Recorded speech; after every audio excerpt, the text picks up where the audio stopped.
Moms கிச்சனில் மல்லி சட்னி எப்படி பண்ணுறதுன்னு பார்க்கலாம். கொத்தமல்லி சட்னிங்க. அதுக்கு தேவையான பொருட்கள் தேங்காய், பச்சை மிளகாய், கொத்தமல்லி நிறைய வச்சுருக்குறேங்க, பொட்டுக்கடலைங்க, உப்பு, ஒரு வெங்காயம் ஆஃபுங்க, கார்லிக் வச்சுருக்குறேங்க. இப்போ மிக்ஸ் பண்ணி அரைச்சிடலாங்க. எப்படின்ட்டு பொட்டுக்கடலை போட்டுக்கலாங்க, கொரியண்டர் லீஃபு, ஆனியனுங்க, கொஞ்சம் சால்ட் போட்டு கிரைண்ட் பண்ணிக்கலாம். இப்போ சட்னி அதுக்கு சட்னி கிரைண்ட் ஆகிடுச்சு ஃப்ரெண்ட்ஸ். அதுக்கு தாளிப்பு வந்து கடலைப்பருப்பு, உளுத்தம்பருப்பு, காஞ்ச மிளகாய் தாளிச்சுருக்குறாங்க. கொரியண்டர் லீஃப் சட்னி ரெடி ஆகிடுச்சுங்க ஃப்ரெண்ட்ஸ். இப்போ ராகி தோசை போட்டுக்கலாங்க ஃப்ரெண்ட்ஸ். ராகி தோசைக்கு கொஞ்சம் நெய் போட்டுக்கலாங்க. ராகி நெய் தோசை ரெடி ஆகிடுச்சுங்க ஃப்ரெண்ட்ஸ்.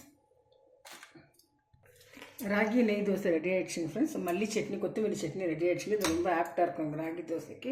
சாப்பிட்டதுக்கப்புறம் ஒரு ஃபில்டர் காஃபி வச்சுருக்குறாங்க. நீங்களும் சட்னி ட்ரை பண்ணுங்கள். ராகி தோசைக்கு, இட்லிக்கெல்லாம் ரொம்ப நல்லா இருக்குங்க. தேங்க்யூ ஃபார் வாட்சிங் ஃப்ரெண்ட்ஸ்.